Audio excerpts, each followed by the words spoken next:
We are live for this KV with Keaton, and today I'm bringing on one of the UK's most famous professional wrestlers and one of a UK wrestling legend, No Fun Dunne. Now, before I bring him in, I have a few things to address. On the last KV with Keaton, we had John McCann calling out No Fun Dunne, and he used the words, and I quote, "Dunash," to describe No Fun Dunne. For his first match with No Fun Dunne, and we're going to hear No Fun Dunne's response on the show shortly. But first, let's bring him in. The Deputy Police of the No Fun Police. Let's bring him in. No Fun Dunne. Hi, Keaton. How you doing? All good. How are you doing? Yeah, not too bad. I'll kick off right away with an apology. I know we've tried to obviously get this booked in a couple of times, and I've had to reschedule. So yeah, apologies, but I'm glad that we finally got it booked in. No, absolutely fine. Even to have you in here, especially in this busy time. Whereas we see here, it's describing here, it's 20 years of loyal service to professional wrestling. You've had, and this is possibly one of your busiest years in wrestling, trying to get into as many promotions as possible. So I completely understand that, and thank you for even taking the time out to do it. No, anytime. And so we'll just start from the start. Then you've had an incredible career, as we've seen there, 20 years in professional wrestling.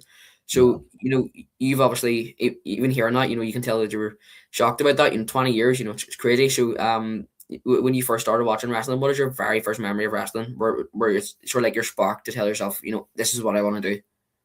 Yeah, I mean, I feel like my earliest memory of wrestling, obviously, I think I was really, really young. So my dad used to put on wrestling on the TV. I think it was when WCW used to be on like Channel 4 or something like that. And yeah, my dad would put it on and I'd obviously watch it with my brother. But I think it wasn't until me and my brother started watching wrestling a bit older. Again, it was more WCW than WWE, just purely because I think at the time, I think if you had cable, you could watch WCW, but you'd have to have like Sky if you wanted to watch WWE. And I didn't grow up in like a rich, well-off family, so we just had cable. And yeah, me and my brother used to watch WCW all the time, and obviously we'd always play wrestle. And the amount of like furniture we ended up breaking, or like the amount of times I got told off for just wrestling my brother and stuff. But yeah, I remember watching like a lot of WCW Nitro and Thunder, and I was a really big Goldberg fan. Which, I mean, nowadays obviously I've learned a lot more about Goldberg, and I mean, yeah, he's a good entertainer. I suppose he's probably not the most proficient wrestler, but yeah, it's part of the reason I guess I used the spear, because I used to like, Goldberg growing up. But yeah, I think I'd say watching WCW with my brother was probably like my earliest sort of real thoughts around, I really enjoy doing this. I'd like to do this more often. But it was actually when I was in secondary school, and I became friends with a guy called Terry, who was actually my first ever tag team partner. He used to buy wrestling magazines, and we found that there was a wrestling training school at NWA Hammerlock, which was in Kent. Now we weren't able to get to Kent. Neither one of us drove, and I don't think we were confident getting the trains. But then they opened up a chapter in Coventry.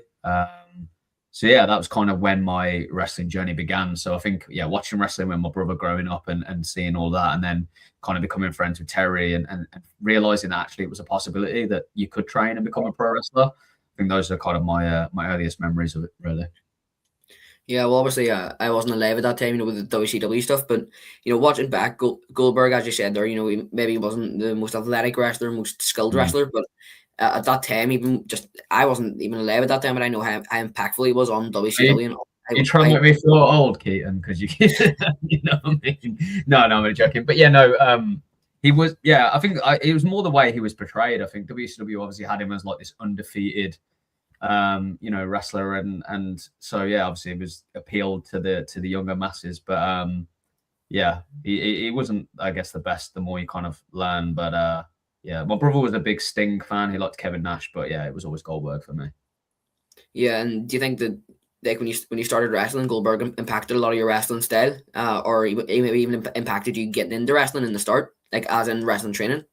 I wouldn't say Goldberg specifically. No, I think it was just wrestling in general. I think by the time that I was actually going to training schools, I actually had like watched WWE a bit more, and I was always a big fan of, like, I guess the smaller wrestlers, but they're not really small. So like people like Shawn Michaels, he's not the biggest guy on the roster, but he moves quite a lot and he's quite fast. I think those kind of wrestlers were more my style. Because I could never be Goldberg. I mean, I could never be Shawn Michaels either. But at least I'm kind of a bit. He's a bit more nimble. He can do more sort of cruiserweight stuff, even though he's not quite a cruiserweight. But yeah, no, I wouldn't say Goldberg was like a massive inspiration for me to get into wrestling. I think just as I was younger, he was the one that I liked at the time. And then as I got a bit older, I started to learn more about wrestling. And I was a massive Mick Foley fan. I used to read all of his books. And when I started to learn more about indie wrestling, I was a massive CM Punk fan and things like that. So I think there's probably been like a lot of wrestlers who have influenced me in a way.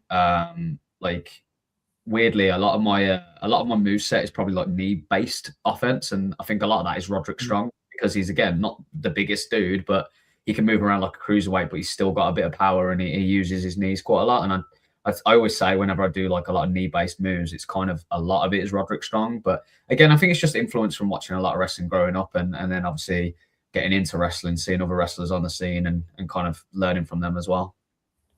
Oh yeah, that makes sense. And as you said there, you got in more with the cruiserweight wrestlers. But now kind of watching, wrestling, and you kind of understood that Goldberg maybe wasn't the best in ring. But I always think, the larger than life guys and the bigger characters are the people that always get you into it and always get you hooked. For me, it was always John Cena. It's how people build them as well. John Cena is 17-10 world champion. It's the way people booked him. He was always the hero of the company. Well, that's what it was when I started watching wrestling. He's the hero of the company, and that's that's what got me into it. Just at the start, I was just watching his matches, and then obviously I got to watch some of the other guys. But at the start, it was just John Cena matches. That's what got me hooked. So obviously, them larger than life guys do get you hooked. But me being a smaller guy, I'm not really a lot small, but me being younger, I'm still wrestling. I'm small for a wrestler, so the likes of Rey Mysterio and people like that later on do influence you a lot. So who do you think? What wrestler? You mentioned a lot of wrestlers like Mick Foley and people like that, but who would be the one that stood out the most? The one that stood out the most, that impacted you the most? As a wrestler.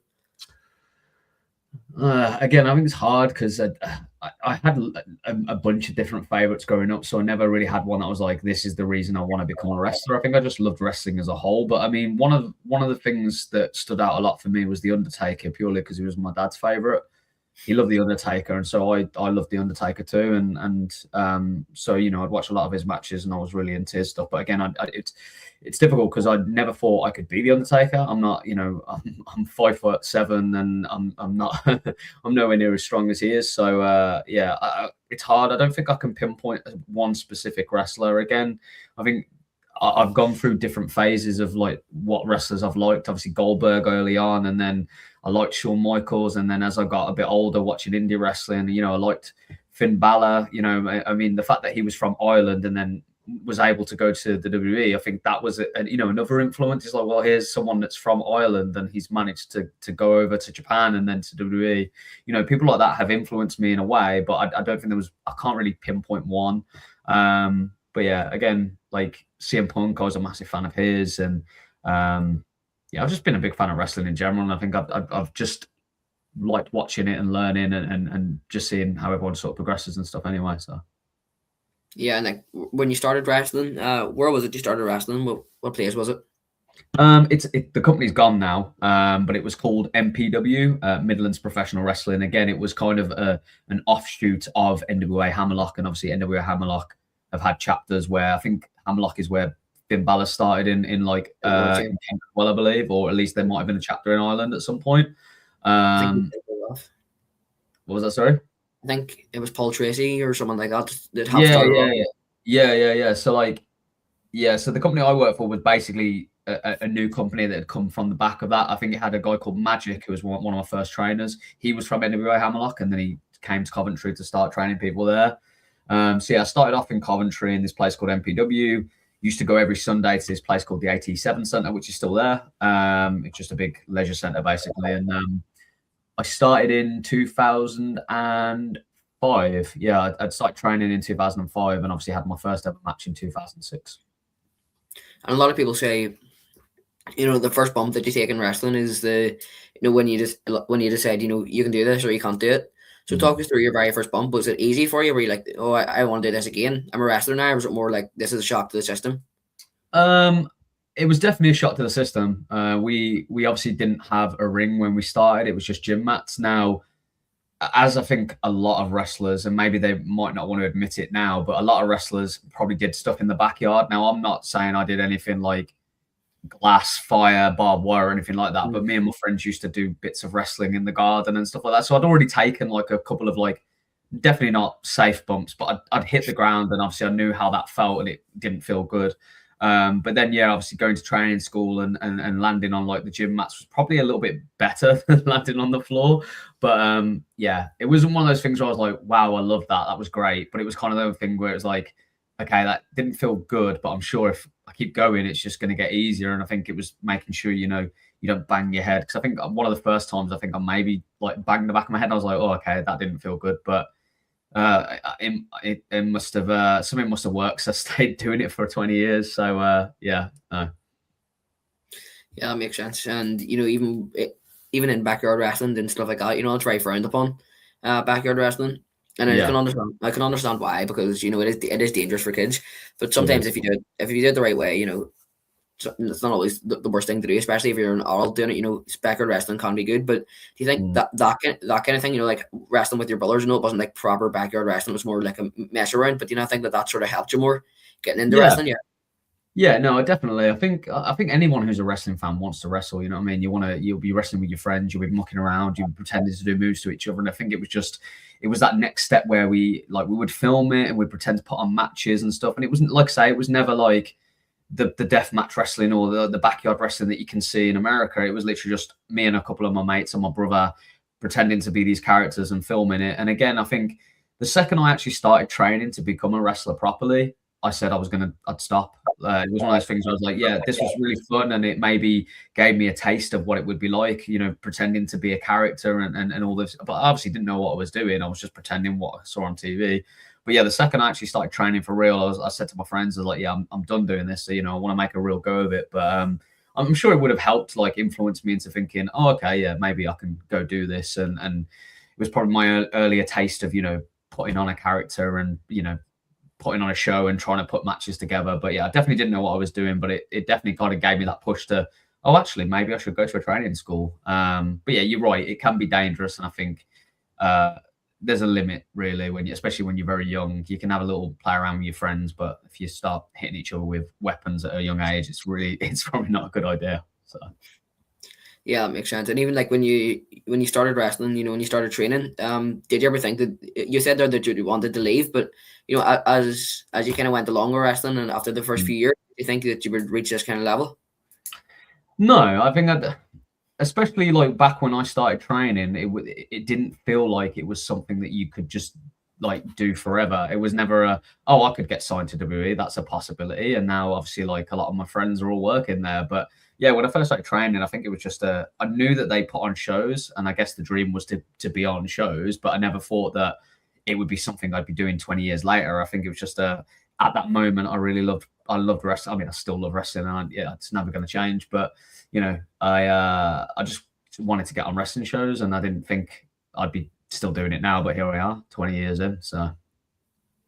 Yeah, and even when you mentioned training there, we were talking before we went live here to the people that are watching, and you just said to me, like even training can help, but when you first get into wrestling, that's when you're first properly wrestling. When you're doing your matches. So, do you think that what did you really learn? When you done your first match, talk us through your very first match.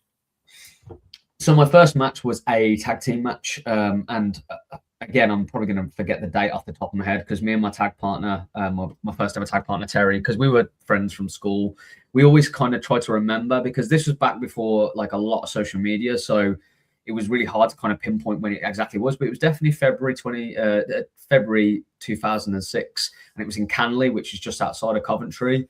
And we got put in a tag team match against a team that were called, I think they were called the Icons of Dominance at that point. And it was Scott Grimm and John Bull.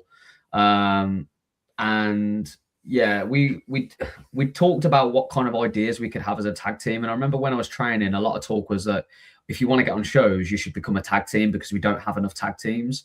And I mean, I love tag team wrestling. I've been a massive fan of it. And I think going back to your previous question, I just realized you said about, what kind of influenced me when it comes to tag team wrestling. Motor City Machine Guns were like a massive influence for me. I think they're amazing. I'm glad they're still going now, but yeah, Motor City Machine Guns for a tag team. But So I always liked tag team wrestling, and then they told me be a tag team. That's probably how you're going to get on shows. So me and my friend Terry were like, well, what kind of tag team can we be? Like, what's our character? And a guy at the time called, well, his real name's Chris, but Gabriel Gray, he basically said to me like, oh, just pick something that you both have in common, like something that you can, something you can relate to. And so we both liked rock music at the time, and there was a tag team in Ring of Honor called the Ring Crew Express, and they basically used to come out and they used to play air guitar, and they had like tassels and rock t-shirts and stuff. And we were like, oh, maybe we should be something like that. We both like rock music. And this is again before your time, so I'm showing my age, but there was a film called Bill and Ted. You may or may not have watched it. But they had a band called the Wild Stallions. So we were the Wild Stallions. We used to come out, we used to play air guitar, and that was basically our first gimmick. But yeah, tag match, I definitely didn't know what I was doing. I had no idea like how a match is supposed to go. I just got told that we were winning, which was nice. I won in my debut, and I think it was just a sneaky little roll up. So yeah, but my tag partner actually got hurt in that match, and then there was a rumble or a battle royal afterwards, and he had to sit out of it. But yeah, that was my first taste, and obviously I stuck at it, even though I didn't really know what I was doing. But I was nervous. I was always going to be nervous going through the curtain. And we had "Welcome to the Jungle" as our entrance music by Guns N' Roses. Is it actually? Yeah, it's my entrance music. It's great for entrance music. But yeah, that was our entrance music. And yeah, so as nervous as I was, there was just something about it that I just loved, and I thought, well, I'm going to keep doing this then. And yeah. Yeah, and I think this, obviously you're way more experienced than I am, but when I get into the ring, when I went into my first match with Ricky Henry, the Globetrotter, for the NWF World Championship, I was so nervous, and I sort of thought to myself, I'll get over it, the day after, but the buzz is still there, the day after that. And I think it's really addictive, when you get into the ring. Like, you do tell yourself in training that you're going to stop it, but once you get into doing matches, you sort of think to yourself, I just need to be back in there on another show. Can you relate to that? Yeah, I think it's really hard to explain to people who aren't involved in wrestling what that feels like, the buzz that you get. Like it is. And I was in a car journey the other day, and I think the way that it's described as, it's like a drug. It honestly is. Like you get in there, that buzz, that feeling you get. It's so hard to describe. And obviously there's people that do acting and drama, and they get to play a character, and they get that buzz and that feel of like performing. And I think it's just that buzz of performing, when you can get a crowd to react, when you can get those reactions from the crowd, when you feel like you've put on a good match, it's a high that you can't really explain to people that aren't involved in it. But you can tell by the people that love wrestling, like fans, like how invested they get. I think it goes to show like how it can make you feel. But yeah, it's one of those things that you just can't explain. But every time I wrestle, in those 10-15 minutes of a match, more often than not, it's only about 10-15 minutes, but those 10-15 minutes, I feel amazing. I just, yeah. Sometimes the run up to it, you're tired, you come to the curtain, maybe you're a little bit nervous, you're not sure how it's going to go, but those 10-15 when you're in the ring, just, yeah, no buzz like it, really. Oh, absolutely. And, when you mentioned there, you kind of try to get your character a bit more, something about your character, that you at the start, that character makes sense, the Rock character, but this character here, in my opinion, the police thing, most people don't really do that. We saw the Big Boss Man doing it, but we didn't see it at the kind of level that you do it at. Do you know what I mean? But Big Boss Man would have came out maybe with a weapon, but this was proper. The stuff that you do is proper, like, police gimmick. So, at what point did you start creating your police gimmick? So this is a this is a bit of a funny story. So I was wrestling for a company called Attack Pro Wrestling, and it was always kind of like a comic book, weird and wonderful, like fun promotion where we basically were wrestling for making music videos. We wanted to have cool wrestling that we could make music videos out of. And then there was I can't remember exactly when, but there was a decision to kind of make it a bit more comic booky, and a lot of influence from Shikara. Obviously, they all have these characters like the Ants and all these different people. And I think there was a decision to kind of change it to have a bit more characters and stuff. And me and my good friend, the late Ryan Smile, we were kind of like always tagging together, and they wanted us to be a tag team. Ryan was a bit of a serial ladies man, and whenever he was kind of talking to a girl, people would do like a siren noise, like a wee wee wee, just to say like, oh, look, here's Ryan. And I would do the same. So every time he was chatting to a girl, I'd be like, wee wee wee, Ryan's at it again. And for whatever reason, that kind of stuck with the people who were running the promotion, and they went, oh, we've got this really cool idea. you and Ryan are going to be the anti-fun police. And so it just came from that. I think it was this idea that we were a villain tag team. You know, a lot of people who's going to shut down this fun that this, you know, Attack Pro Wrestling are having. There's all these fun characters over the top. We need someone who's going to shut that down. And that was kind of where the anti-fun police was born. And yeah, it was just, it came from that. And obviously to begin with, it literally was just black shirts, black trunks. We had the hats, the sunglasses, we had fake earpieces, we had the truncheons. And just over time, it's kind of developed. But that was the sort of the origins of the Anti-Fun Police, was just purely that that villain that could go against all these fun characters in Attack Pro Wrestling, basically. Yeah, that's a really, really cool gimmick. It's a genius idea as well, whoever came up with it, you know, because if there is someone, you know, if people are, I was taught this, you know, from training in NIPW, you know, a lot of the time, if I wanted to be a heel or if someone else wanted to be a heel, you know, immediately when you're a kid, you know, you want to go in and do more flashy, high flying moves. And then obviously the guy, a couple of my matches before that, you know, I was facing the guy who's really good wrestler, but he does more of the high flying stuff. And but he didn't. He was a heel, but he didn't. Now he does more like the slower stuff. But you know, everyone wants to do, you know, the more high flying stuff, the better moves. But obviously that's what the fans want, so that's why they'll cheer you. So you need you need to do something that the fans don't want to see, and that's why they'll boo you, and they'll slow the match down. That'll give a reason for a heel. I mean, that'll get the heel over, and then it'll get the face over as well for the people that want the face to come back. No, definitely. So that's like a genius gimmick, you know. If everyone's having fun, you're telling them not to have fun and interrupting everything. That's a really, really cool gimmick. Yeah, and it kind of looks like it developed over time. It started out as just a tag team thing, and it was solely just an Attack Pro Wrestling thing. I wasn't going to do it anywhere else. I was like, I wrestle as Damian Dunne everywhere else. It's just Attack Pro Wrestling. I'll be the anti-fun police with Ryan, and then it got to a point where me and Ryan did like a split, and then I was just the I was just the anti-fun police on my own, and then over time, there's been loads of different people that joined the Anti-Fun Police. We had, you know, the Hunter brothers with the Brothers of Obstruction, and obviously Santos Jr., but there was also Santos Senior. So there's been loads of people that have been in it, but then it kind of got to a point where people were like, you should do this everywhere. Like, you should be the Anti-Fun Police everywhere because it's so good. And I was so against it to begin with. I'm so glad I didn't listen to myself, because I would have just not bothered. I would have been like, no, I'm going to leave it at Attack. But like I say, over time it developed, and someone said you should bring a megaphone. I think a megaphone would be a great idea. And I was like, nah, I don't need a megaphone. I think that's a bit too much. But again, it's now really like known. Like that's the gimmick. It's the sunglasses. It's the megaphone, and yeah, it's definitely a gimmick that's developed over time. And I think it's good because it's, well, I mean, yeah, mostly it's a heel gimmick. But what I always like to try to explain to people is, if I'm ever a babyface, I say, well, ultimately, my sole goal is to shut fun down.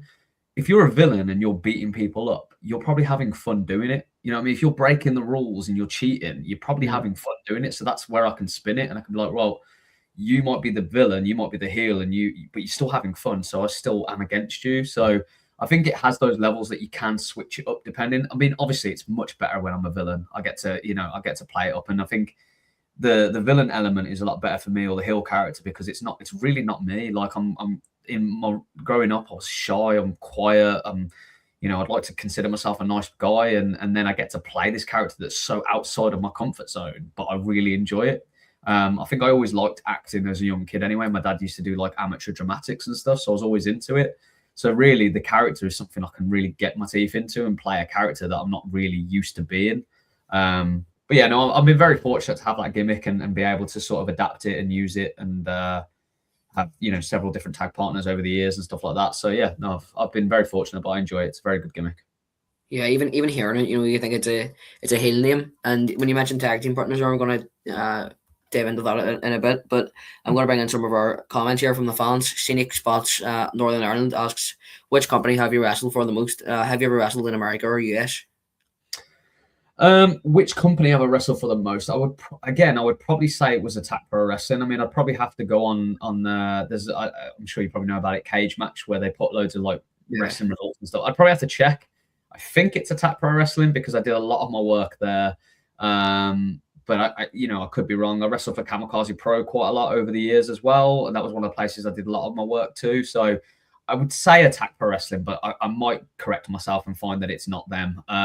Yes, I have wrestled in America. I was very fortunate to go over to Ohio with Mark Andrews and Pete Dunne, and then we got we stayed with Ricky Shane Page in Ohio, but then we went over to, I think it was Eastern Pennsylvania, and we wrestled for Shikara, King of Trios. I think that was 2016, might be 15. I'm getting old, so my memory's not as good as it used to be. But yeah, no, we went over to Shikara and wrestled in King of Trios, which is obviously like a big trios tag tournament, and yeah, it was great. We went through the first round, and then I think we lost the second round to the eventual winners. So yeah, that was really fun. And then the last night, I think me and Pete were in a I can't remember what they call it, but it was like a tag tournament, like a gauntlet tag tournament, and that was, yeah, I really enjoyed it. So it was a really good experience. I'd love to go back to America sometime this year if I can, but I think it's one of those things where, because I've already done it, if I don't go back, at least I've ticked it off. But yeah, if the opportunity came up to go back to America this year, I'd love to. Yeah, I think that's awesome. You wrestled in Shikara. I think Shikara was more like, the sort of indies of NXT, like the NXT of the indies, if you know what I mean. You had in some of the biggest independent wrestlers. So obviously that's a really big deal. So can you share any memories backstage with Mick Quackenbush or maybe any of the other wrestlers backstage? Yeah, there's anybody who knows Mike Quackenbush knows that he's a bit of an odd character. He's very strange, and there was a bit where he came over to me and he like put his hand out to shake my hand. And in wrestling, sometimes when you're getting a payday, sometimes you do it with a handshake. So I thought, because I could see something in his hand, so I thought, oh, he's paying me. He's paying me for the show. And he shakes my hand, and I take my hand away, and there's a wrestling trading card. And I wish I could remember who it was, but it was like a really random wrestler. It might have been Coco Beware or something like that, but it just gave me a wrestling trading card, and I was just looking at it thinking, why has he done this? But I just always remember that because it was just strange. More locker room things from Shikara. I mean, again, it was just, like you say, it was almost like a who's who. There were so many people there that are now like in the WWE or killing it in AEW, and all these people, like, obviously I'm not going to divulge and spoil the secrets, but like all of the ants are different wrestlers, and all of the people in Mass are obviously end up being these different wrestlers that you see, and you're like, oh my God, I can't believe that the Lost Ice Cream tag team is this person and this person. So that was cool. As well. What was that, sorry? Even El Generico when he was in Shikara. Yeah, exactly. And there was like so many people came through Shikara, and then obviously have gone on to do amazing things. But yeah, I was very fortunate to be part of that. And there is a cool story about Shikara, which if I've got time, I'll quickly tell it, just purely because it was one of those things where you almost feel like I've made it as a wrestler, or you're like really like taken back by something. After the show, we went to a Denny's, which is obviously like an American like all night, like you can get pancakes and breakfast and stuff. And we went there, and we'd got our food, and we were about to leave. And as we were about to pay, we'd got told, oh, you don't need to pay. It's been settled. And we were like, what do you mean? And we thought, oh, maybe the promotion's called ahead or whatever. We didn't know. But actually, there was a fan that had come to Denny's as well, saw us eating, and was like, they came up to us afterwards like, oh, we've paid your bill because, we really appreciated what you did tonight. We really like enjoyed the show. And I was like, this is the first time we're coming over to America, and this fan and I don't even want to know how much the bill was, but this fan paid for it and was like, appreciate that you've come over here and wrestled for us. And yeah, for me, I was just so like taken aback. I was just like, I can't believe that someone's done that. So I remember the next day we were like, come to the merch table. We're going to give you some free merch. We're going to give you some t-shirts, stickers, whatever we had. But yeah, I always just remember being really like flattered and honored, and just, yeah, I felt, I didn't really, it's hard to explain how that made me feel, but yeah, it was just a really nice gesture. So yeah, that's absolutely amazing, especially when you got a fan appreciating you that much, because even when you're in the ring, like when I had my first match, going through my head was, will the fans appreciate this? Because the main thing I wanted to do in that match was give people worth their money, and keep the reputation of NIPW still up, so so that was the two main things. So after I went there to that show, people were asking me for autographs. That's something I would have been doing, at an indie wrestling show. So obviously it means a lot, for fans to appreciate what you're doing. Yeah, it does. I don't think it ever gets old for me. Like sometimes I know you're tired and maybe you want to leave and go home or whatever, but when people want autographs, or when they want to wear your merchandise, just stuff like that's crazy. Because again, I'm just some guy that's from Birmingham. I'm just somebody. I'm not like anybody special. I'm just a guy that's just happens to be wrestling. But people have spent their money to come watch me wrestle, or they've bought my merchandise and they proudly wear it, or they'll want my autograph. I'm just Damian, you know what I mean? I'm just a guy that happened to wrestle, and all of a sudden I've been very fortunate. I've got some really nice fans over the years, some real loyal fans who, you know, still support me and still will message me and still ask about me and like my pictures and share my stuff. You know, again, I'm incredibly flattered and honored to have, you know, people care so much about me. You know, I'm just me. But yeah, it's a wonderful feeling, honestly. It really is. Darren Whiteside asks, you were great at NXT, now NIPW. What are your memories of wrestling in Northern Ireland? So for me, Northern Ireland. My dad's actually from Belfast, so I'd been to Northern Ireland a few times. So I love Belfast. I think it's great. You know, I think people are really friendly. I remember just walking with my dad, and people always be like, "Oh, good morning." They wouldn't do that in Birmingham. You wouldn't get that in Birmingham whatsoever.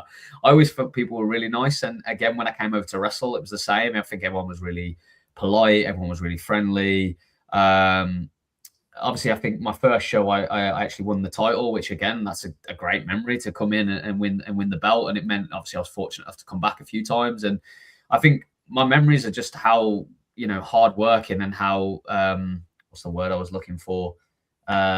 Enthusiastic. I think all the guys from, you know, then NXG, now NIPW, I think everyone was really like keen to learn. I know I did a bit of a training seminar, and everyone was really like positive and wanted to learn and listen, and that was really, you know, I thought it was really nice. There's a lot of really good guys that will wrestle for NIPW. People I want to work before I'm gone, you know.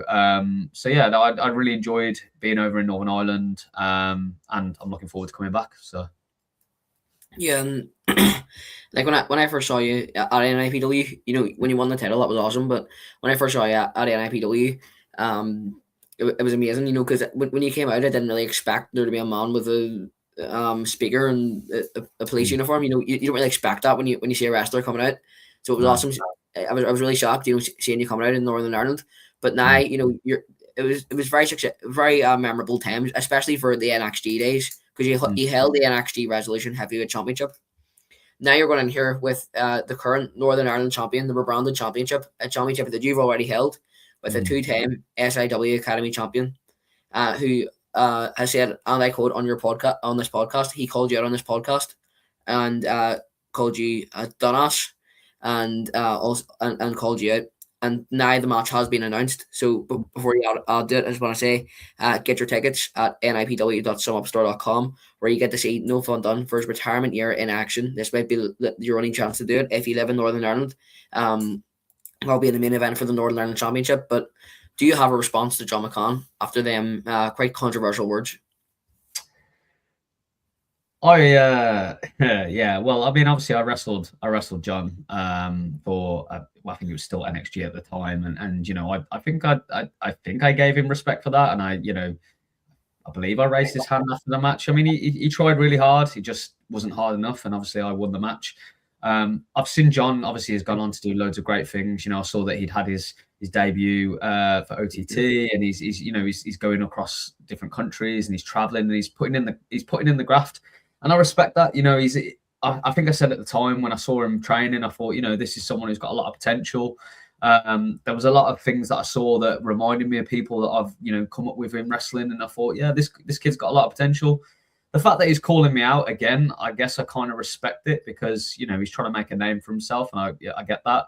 But yeah, I think he needs to remember that I'm not just anybody, that I have been wrestling for 20 years, and maybe he should show me a little bit more respect, but I'm sure I can beat some respect into him when I come over. So I'm looking forward to taking that title off him.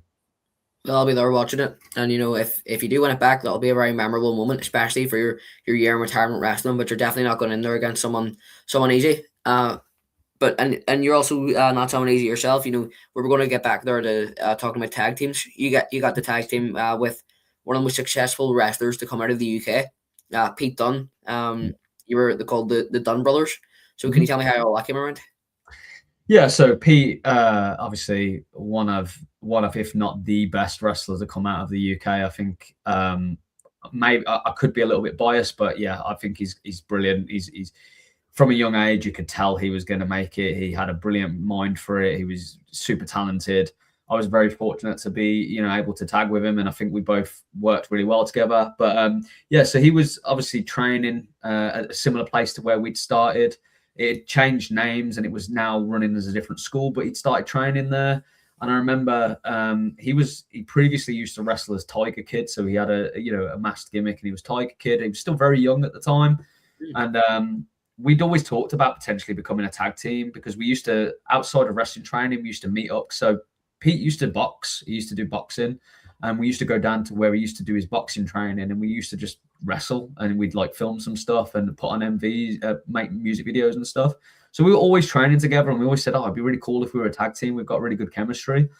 We just didn't really know what to call ourselves. And again, at the time, I was still doing this Wild Stallions gimmick. And I remember our first tag match was literally, we had a singles match, and then it got like interrupted by a tag team who beat us up, and then it became a tag match, and I was still Wild Stallion, and I think he was, at the time, I think he was wrestling as I think he was Dynamite Pete Dunne at this point. So I remember when Pete was trying to think of names, I'd remembered the Ring Crew Express. So one of the Ring Crew Express was called Dunne, and I think he was like, oh, I want to be Dynamite Pete something, because he was a massive Dynamite Kid fan. And I was like, oh, Dynamite Pete Dunne, I think that works. So he was Dynamite Pete Dunne. I was still Wild Stallion, embarrassingly Omen, because it was my nickname at school, Wild Stallion Omen.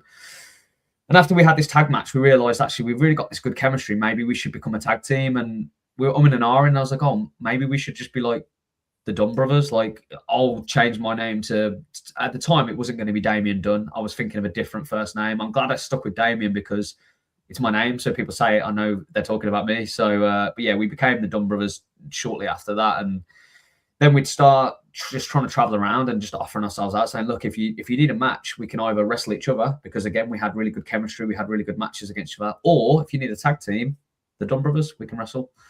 So yeah, that was kind of the birth of the Dunne brothers. Was us just, we used to talk outside of wrestling and go to train and all this stuff. And we just thought, again, I think there was a need for tag team wrestling. There wasn't a lot of tag teams out there, and I think we worked really well together. So again, yeah, I was really fortunate that that's what happened. Yeah, and at the time, you even stated there yourself that Pete Dunne was always a talent that you knew was going to make it. So when you saw him make it, obviously it wasn't a shock, but you're probably pretty proud of him. So how did it feel seeing your good friend Pete Dunne making it to WWE? It's amazing. I mean, obviously, like, when you get to see somebody who's worked hard, Pete always put his mind to it. I think that was one thing. Like, he was like, no, I'm all in on this. Like, wrestling's all, it's all I want to do. He had like a part-time job at one point, but it was always about wrestling, and he did the work. He obviously went over to Michinoku Pro, and he trained over in Japan, and then he did like tours of America, on his own dime, because he was willing to make it. He did everything he could to try to make it as a wrestler. And again, you could see that he was super talented. Even at like 13, you knew he was really good. And then obviously over the years, he just got better, and he owned his craft and changed his character and adapted. And yeah, being able to obviously see him succeed and do all he's doing is really, I am very proud, very, very proud. And it's great to see that, he's made a living out of something that, he was born to do, really. I think he was born to be a wrestler, because he's amazing. Absolutely. And when you saw him making it, was it sort of like, I need to work harder, or was it more, this is so inspiring, seeing someone, that I had grown up with, I can make it too? Yeah, I think, again, when you grow up and you don't think WWE is attainable, because you're thinking, oh, well, I'm not 6'5", and I'm not 300 pounds, and I'm not chiseled, and I don't live in America, you don't think it's possible. But the more when people like that get signed and it becomes more of a reality, like, actually, this is something I could do. I remember quite vividly that I was, at the time, I was working in an office, and it was around the time that the UK tournament first got announced, and I saw Pete on the stage being announced for this tournament. And then at the same time, I think there was a bunch of guys doing the Butlins run, so like the Camp Show wrestling run, and they were having like a great time. I think they were on go-karts, and they were doing all this cool stuff at the seaside, and they were wrestling in the evening. And then I was seeing this UK tournament, and I was sat there at my desk doing this job that I didn't enjoy, and I was thinking to myself, I should be there, or I should be there. I shouldn't be here doing this. I don't enjoy this. I love wrestling. That was kind of the moment that because for about 2 years, I was a full-time wrestler. I literally packed in my job. As massive as a risk as it was, the job was paying me really well. I was like, no, I need to go all in. So I think, yeah, definitely, like, seeing Pete make it was a massive inspiration. I was like, you know what? I need to just put all my eggs in this basket. I can't give 50% to wrestling and 50% to this job. I need to go all in. So yeah, Pete making it was definitely inspiring, and hopefully it's inspiring for other UK wrestlers. You know, Pete is just a lad from Smithswood. You know, it's not too far from where I am now. Just loved wrestling as a kid, just kept putting everything towards it, and now he's in America and he's wrestling for WWE. So yeah, it's attainable if you just put your head and your heart to it. Absolutely, and that was actually what I was going to ask you there about working a 9 to 5 job. So when you mentioned working on the indies and still being able to make it a full-time job, that's a very, very hard thing to do, especially in the UK. You never really hear about people doing that, making it a full-time job. And I've made my own series called Indie Wrestling Uncut. I'll get a graphic up of it here actually. So this one was about Killer Cross, but I've made a lot of different episodes, and it's more to show the grind of independent wrestling. Mm-hmm. And I would get a lot of different wrestlers on, and would make my own stuff, and it's just to show that when people go to a wrestling show, they see the ring, but they don't see how long it took to build that ring, the amount of promoting it took to get people there, the social media, everything like that, and then having to go and work on a full-time job. So you're living proof of that. That's on a Sunday you maybe have to take a bump, and then the day after that you go in and have to sit on a desk. So what just to explain to the fans, young wrestlers, what is that grind like, and what how can it affect you? Yeah, I mean, yeah, I think you're right where you say people kind of see the ring in the show, and that's that's great, it's all done. But I wrestled for this weekend. I wrestled Friday, I wrestled Saturday, and I maybe was in the ring for maybe 20 minutes tops. But I drove to Blackburn and back, which was about 5-6 hours, and I drove to Halifax and back, and that was about 5-6 hours. And in the morning I was prepping my food, and I've gone to the gym, and I like going to the gym, but a lot of it is because I'm trying to look good for wrestling. I'm trying to be in better shape for wrestling. So it really is like again, you need to go all in with it. You have to kind of dedicate a lot of your time to it. And that can be hard with a full-time job. Like I'll be back.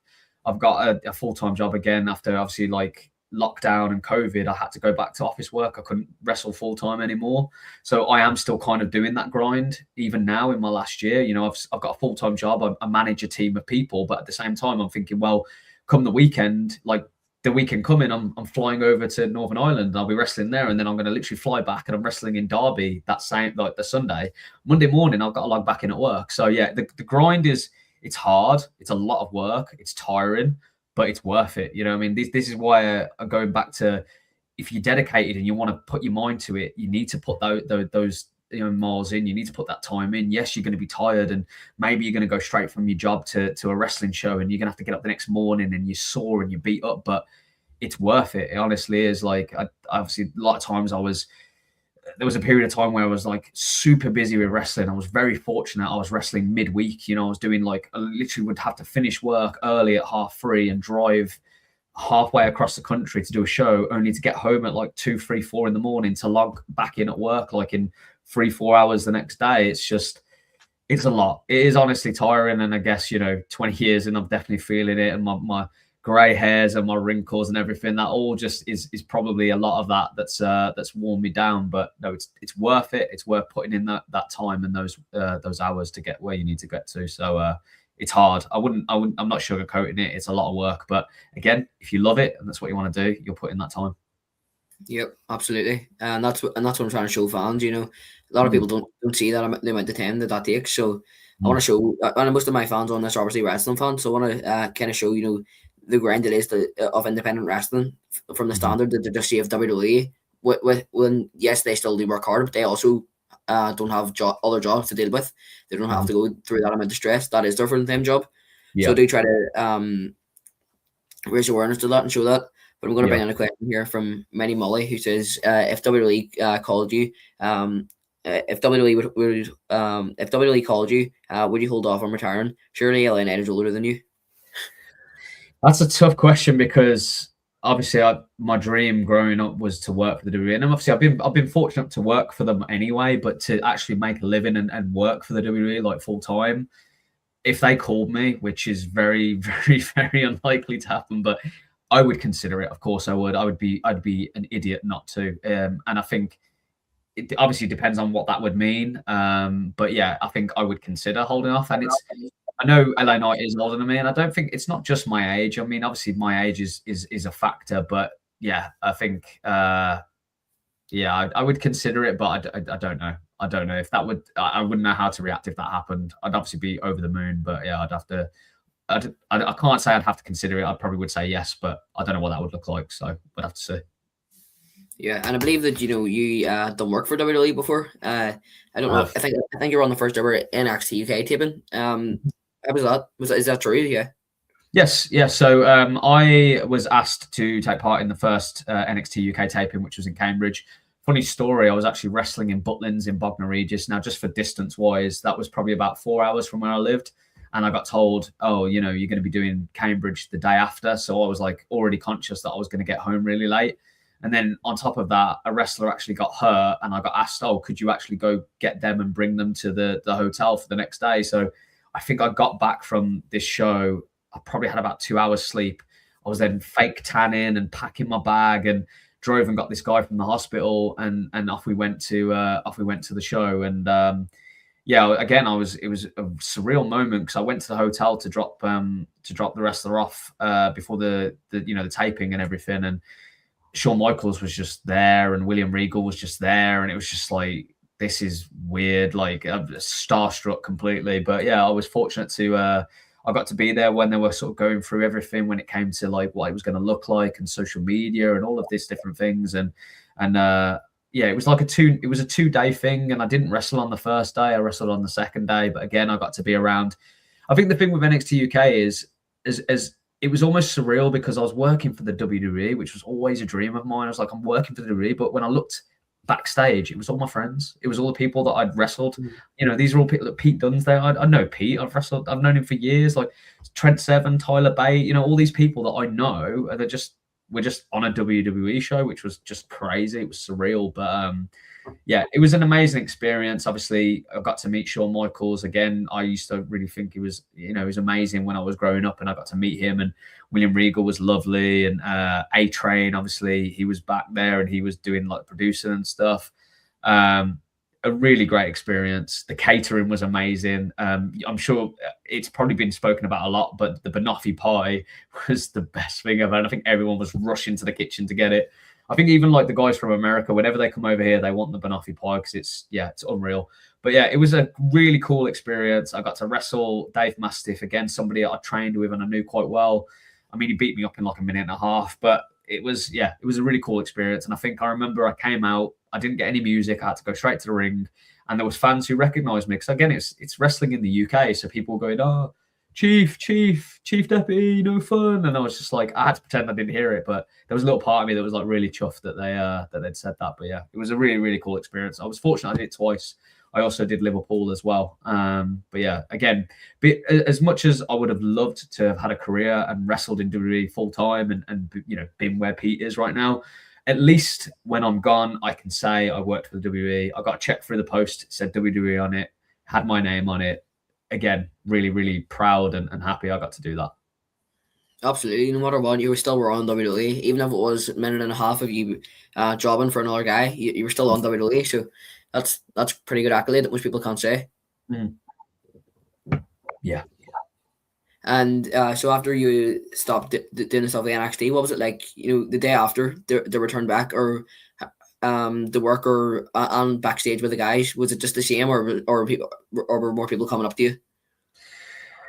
It's kind of the same. I think, again, a lot of the guys backstage know me. They've been on shows with me. They know what I'm capable of. And I think there was a lot of people like, oh, yeah, you did a really good job. And I think, well, Dave Mastiff is a monster anyway, but I just tried to make him look even more like a monster. And everyone was like saying, oh, yeah, you did a really good job. And you made him look like, an absolute beast and everything. And everyone was really nice about it. And I think I asked, I can't remember if I asked Matt Bloom if he was, I think Matt Bloom, I went over to him and asked him what he thought, and he was like really happy with it. Went, yeah, great job and everything. So, yeah, again, it was just a really cool experience getting to go out there in the first ever sort of taping for NXT UK and working somebody I already knew really well, and having all my friends backstage watching it and stuff like that. And obviously knowing that Shawn Michaels was watching, it was just a really cool experience. So I don't think anything really changed with the locker room. Everyone kind of, again, it was that weird thing where we're working with the WWE, but I know all these guys and I've worked them and been with them for years. So, but yeah, no, it was a really fun experience. But even when you say there, you work with a lot of them guys like Trent Seven and people like that. Obviously, they're more the They were just more the friends on the card because they were just from WWE and NXT UK, which in my opinion was more like an independent promotion, just off all the indie guys, that they were just bringing in. So with some of their larger scale guys like William Regal or other people that you met, what were some of them experiences like? Yeah, like I was actually fortunate to meet William Regal at a Progress show. So this was just before, I think, the UK tournament, but definitely before NXT UK. William Regal came along to watch Pete, and I was in a tag match. It was me and Pete versus Trent Seven and Tyler Bate. So I got to meet him then, and it was just really cool. Again, he was a really nice guy. I asked him, any feedback. Did he enjoy the match? And he was really polite and really nice about it, and said really nice things. And so yeah, I mean, sometimes people say, "Oh, never meet your heroes," and you'll be disappointed. But I was very lucky to Shawn Michaels. I didn't get to speak to him a lot, but he was really polite and really friendly and shook my hand. And William Regal was really nice and again said really nice things about me. Matt Bloom was really happy with what I'd done. So again, I went in there to do a specific job, and I essentially got told that I'd done a good job. So I can't be more happy with that, really. Awesome, and that's an incredible experience to have, and to be able to say that you're on WWE. We're just going to bring in some more of our comments here. Wrestling Insider asks, Damian, have you ever worked WAW? I have, yes. I went down there, and I'm trying to remember exactly how it came about, but I ended up working, I think it was a 5-man, and it had Robbie E in it randomly. Robbie E from TNA, who's obviously, I forget what he calls himself now, but I know he's a manager in NXT and stuff like that. I think he was the GM at one point, but yeah. But I was in a 5-way, and it had my my previous tag team partner Kip Sabian. Obviously, he's now in AEW, and a couple of other people. But it was a really cool match. We had like a 5-way, and then I think I was in a Rumble as well. So yeah, no, it was again a really fun experience. I think it was Epic Studios they used to do their shows out of. I think that's what it was called. It's a really cool setup. It was super professional. Yeah, it was a really fun experience. I enjoyed it, and again, it was just one of those things where I didn't expect to be in a match with Robbie E, but then I was, and yeah, it was fun. Yeah, that's awesome. And WAW is even though it isn't the biggest promotion in the UK, it's still historical because of the Fighting With My Family movie. Obviously, a lot of guys, even from America, would know what WAW is. It's really good training school as well. One of our guys from NIPW came over, is now wrestling in WAW. He was Alex Patterson, now Patrick Patterson in the ring. He's doing well for himself over there. So, that's good. Yeah, I think they obviously do a lot of shows, and they have a lot of their trainees, and they put them on shows and stuff. And I think that's really nice. I think if you've got a training school and you're able to give them wrestling shows to actually work on, it means that they're just only going to get better. And yeah, no, that's cool. I think I've seen a few people that have gone down there and trained at WAW and stuff. And obviously, like you say, Fighting With My Family it put wrestling on the map in some ways. Some people hadn't seen some, there's people that probably didn't even like wrestling and then watch that movie and probably care a little bit more about it. I've been very fortunate to work the Knights a few times. Roy and Zach, I've wrestled them a couple of times, and yeah, so it's quite historic. The Knight family, they're quite synonymous with British wrestling. So, and Darwin says, I see there is a campaign to induct Dana McKinnon into the Hall of Fame. Yeah, so I saw this at For the Love of Wrestling when I was over there.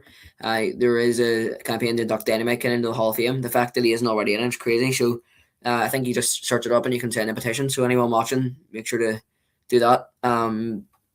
Wrestling for Life says, have you agreed who your final match will be? When or where will that be? Will it be emotional leaving the uniform in the ring? I don't know exactly when my final match will be. I mean, when I said 2026, I meant it. My plan is to literally wrestle all the way through into December as long as I can. Obviously, I don't think I'll be wrestling on Christmas Day. I don't know what shows are going to be on after that. It might be that it's somewhere in the middle of December. I'm not too sure. As for when and where, I don't know exactly. Again, I would like it to be somewhere in the Midlands, purely because this is where my wrestling journey started. I'm from Birmingham. If I could wrestle somewhere in the Midlands, great. I think it might be with Full Force Wrestling. I'm not 100% on that, but Full Force Wrestling have been very kind to me. Hotshot Joey Scott, who runs Full Force Wrestling, he's become a very close friend of mine. They run amazing shows out of places like Warwick, Leamington, and Shirley, which are kind of Midlands adjacent. So it's probably going to be Full Force Wrestling. I don't know exactly who it will be right now. But yeah, I mean, obviously, in an ideal world, I think I would love to wrestle Pete Dunne one more time. Obviously, that's not going to happen, but I think that's one person that, when it comes to my journey in wrestling, that's somebody I'd like to lock up with one more time. But yeah, I'm not sure who it will be. Likely to be full force. Don't know what location.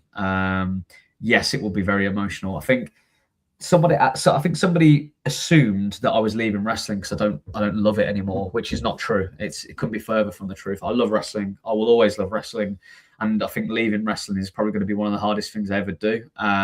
It's not an easy choice, and I'm definitely going to be emotional. I'm a very emotional person anyway. It's going to be incredibly emotional. I don't know how, I can't even put into words, I think, how I'm going to feel, but it was the right decision for me at this point. And yeah, it's going to be very difficult. It's going to leave a massive gap. Wrestling has been a massive part of my life for 20 years, and I've spent a lot of time of most weekends, so many hours just thinking about it and doing it, and then to not have that, I'm going to feel a bit lost, to be honest. I'm not going to really know what to do with myself. I'm probably going to have to find another hobby, something performative, maybe, just because I'm not going to get that, like we said earlier, about the buzz you get from professional wrestling when you get to do it.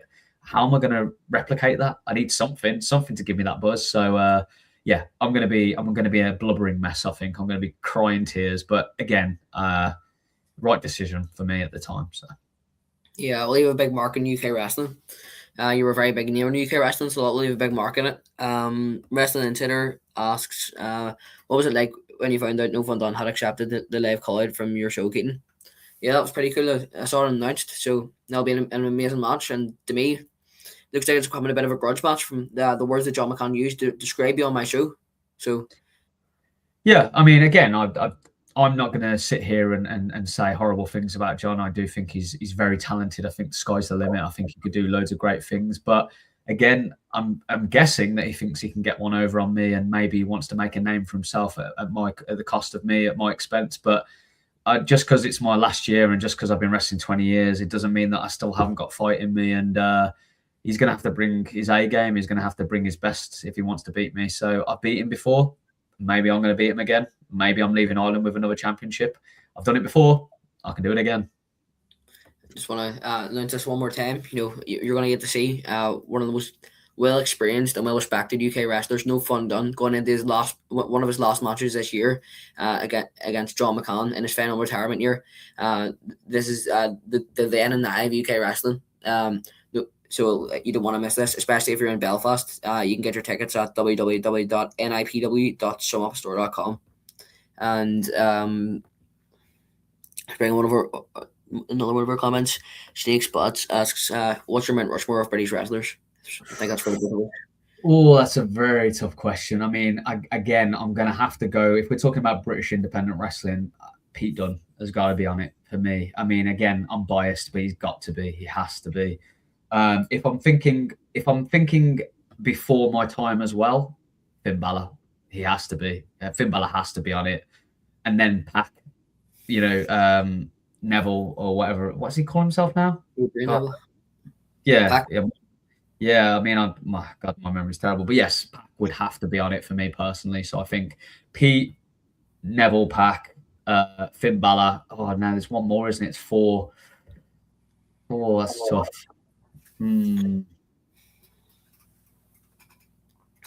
That is a really tough question. I mean, again, I guess for me, just purely because of like sentimental value, I'm going to have to say Ryan Smile. Obviously, Ryan was a really good friend. Sometimes not the best of friends, but we were really good friends, and obviously we tagged a lot, and obviously a massive loss to the world as well as wrestling. And yeah, I think I'd put Ryan Smile on there. Yeah. Not mine. That's quite a hard one. If it was all of British wrestlers, I would have done this really quickly. But seeing it's UK indie wrestling, I think on the list needs to be definitely first on the list. I think Tyler Bate, when he was working, before that, he had a really good career. Trent Seven, maybe. I don't want to add all on Mustache Mountain, but Trent Seven, another great in-ring performer. Who else? There's a lot of names there, like It is really hard because there's a lot of people that have done a lot for British indie wrestling. Like when you say Tom Bate and Trent, British Strong Style was massive. You know what I mean? So all three of them, in their own right, should be on a Mount Rushmore of some sorts. But again, I think I'm just thinking of like the British wrestlers that maybe influenced me, or what they've achieved and what I thought I could achieve because of those wrestlers, are people like Pete, people like Finn and Pac. But I think there's an argument for a lot of people. A lot of people have done a lot for British indie wrestling, and I'm sure I've probably forgotten a few, and I'll feel terrible afterwards when I go, "Oh God, of course there was that person. Well, how did I not think of that?" But yeah, it's a tough question. It's a tough question to answer. I think maybe my third guy who definitely needs to be on it. I think he did. He worked on the Indies. I don't know if this counts, but I suppose the terminology didn't exist, but it was still a thing. Even World of Sport, I would still call it indie wrestling, even though it was on TV. Even though the terminology didn't exist, it was still indie wrestling. So maybe in that list would be Rollerball Mark Rocco, one of the greatest British wrestlers of all time, and Johnny Shane. Yeah, no, of course. I think, well, I almost wouldn't class World of Sport as indie purely because they had like a TV deal. Yeah, so hard. I mean, if we're talking about British wrestling, and yes, of course, Rollerball Rocco, Johnny Saint, amazing. I've met Johnny Saint. He's a lovely, lovely man. Johnny Kidd is for me such a lovely guy, amazing wrestler.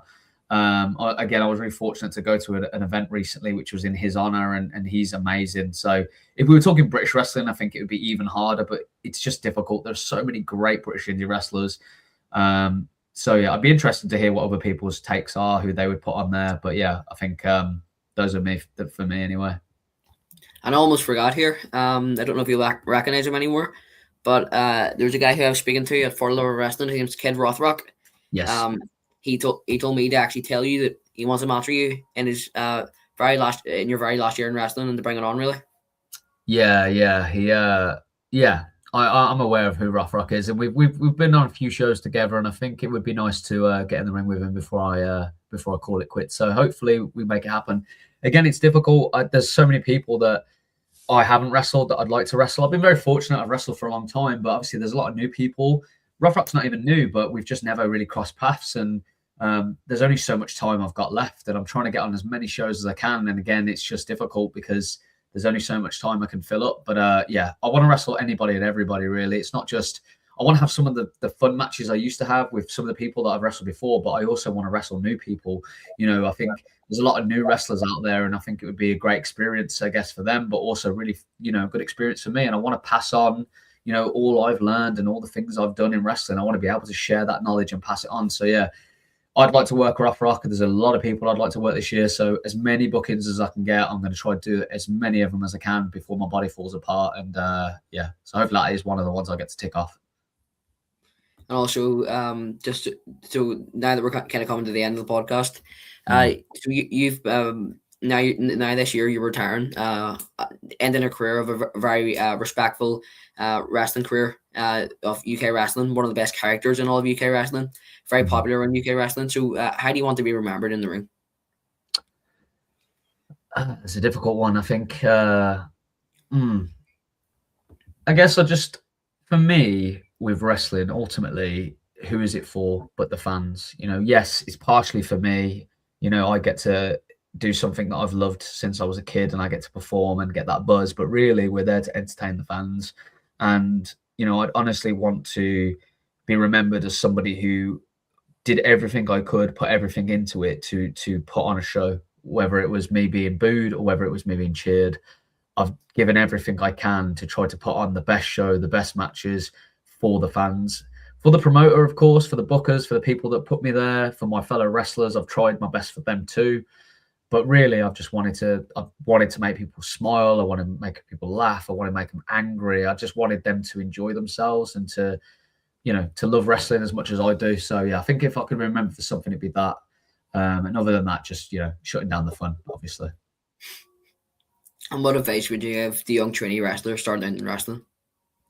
This is a question I've been asked a few times, and sometimes I'm never sure what's the best piece of advice, because there's probably lots that people coming up in wrestling should learn. And I think ultimately it's just listen. It's just listen and learn, and also ask. I don't know if it's because it's not really done anymore, but people should ask for feedback and they should ask for advice. And I get that it's nerve-wracking, especially if you maybe see a wrestler and think, oh my God, they're not going to want to talk to me. But I think always listen, learn, and ask. The only way you're going to get better is by asking people, how can I get better? But also put that work in, like we were saying earlier about the grind. Travel to different training schools, learn from different people, because again, you don't learn to wrestle until you get out there and wrestle. So try get as many bookings as you can, get the reps in, go to some of the traveling wrestling shows where you get to wrestle 2, 3, 4 times, a night, sometimes across the whole week. If you can get on like a camp show run, you're going to learn because you're in front of big crowds. You get to do it over and over and over. Repetition is going to make you better. So yeah, I think it's just, if you want to put that graft in, you've got to put the graft in. You got to listen. You got to learn. Put the work in. Not everybody has to be this massive muscly person, but definitely try to have a little level of fitness. You know what I mean? Like cardio or anything. You're going to be in a wrestling ring. You're going to get tired, and mistakes can happen, and people can get hurt when you get tired. So if it's not just listen and learn, it's just try to get in some sort of wrestling shape. I know a lot of people, when they first start out, all they can think about is the character they're going to be and the gimmicks and the gear they're going to wear. And don't get me wrong, that's really important, but learn those fundamentals, get into good wrestling shape, listen, learn, get that feedback. And again, just put your mind to it, put the grind in, put the work in. And I think it's achievable. People can do it. And obviously, I saw you come to a wrestling show when you were a lot younger, and now you've told me I didn't realize that you were on wrestling shows, and that's great. Obviously it's quite clear that you love wrestling. Not only do you come to wrestling shows, but you've obviously started doing, podcasts, and you interviewed me, I remember, on the show, the last show I went to. And, again, that's just showing your love for wrestling. You're giving something to wrestling, you're putting that time in. And I think, again, there's other people that are doing things like that, and they're dedicating their time to owning their craft and getting better at it and listening and asking for feedback.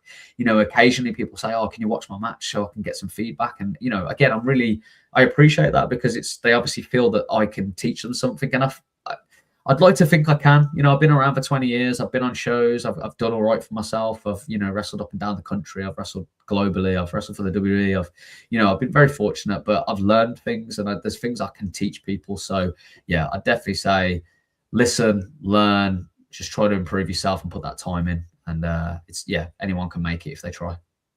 Yeah, well, as we're coming to the end of the podcast, I want to say thanks so much for coming on, especially this very busy time, on your final year of professional wrestling. So thanks so much for coming on. No problem at all. No, thank you for having me. And again, really sorry it took so long to get it in, but I'm glad that we managed to get it done. No problem. So glad we got it in. Thank you. Thank you very much. So what an episode we just had there with the chief of the police, No Fun Dunne, one of the greatest and most remarkable careers of British wrestling. Unfortunately, it's ending right now. Well, not right now, but at the end of the year, unfortunately, it's ending. So what a career it has been. And again, if you live in Belfast, or even if you want to fly over, you should definitely come to see this. John McCann versus No Fun Dunne for the Northern Ireland Championship, the then versus the now of British wrestling. These are two of the best wrestlers you will see on a British wrestling match, all going in together. Along with that, we do have Sage Valentine versus Tom Patterson, Ricky Henry versus Johnny Evers, Jolene the Flying Scotsman versus Keith Crow and Andrew Beers. This is an absolutely stacked card, so do not miss that. And you can get your tickets for that at nipw.shopstore.com. Now, as for the next Kathy with Keaton, I have the legendary Bob Evans coming on, Ring of Honor legend and legendary wrestling coach, who's also, I think, has worked a lot for WWE as well. And he was also a really big name with Damian Sando as well. He really helped his career, so it'll be great to hear advice from him on what he has to say about being a coach and also working for Ring of Honor. So it'll be great to have him on. And also make sure to check it out. I think maybe in a couple of days I'll have this out, maybe tomorrow. Indie Wrestling Uncut, episode 3 with Killer Cross, where I went in and I spoke to Killer Cross about being released from WWE, give me a few answers. So I really would not miss this one, and it'll be a really, really good episode of Indie Wrestling Uncut. So make sure to keep up to date with that stuff, to like and subscribe to see that stuff. So I want to thank everyone for watching today, and what a great episode we had there with No Fun Dunne. And we'll see you again in the next one. Bye for now.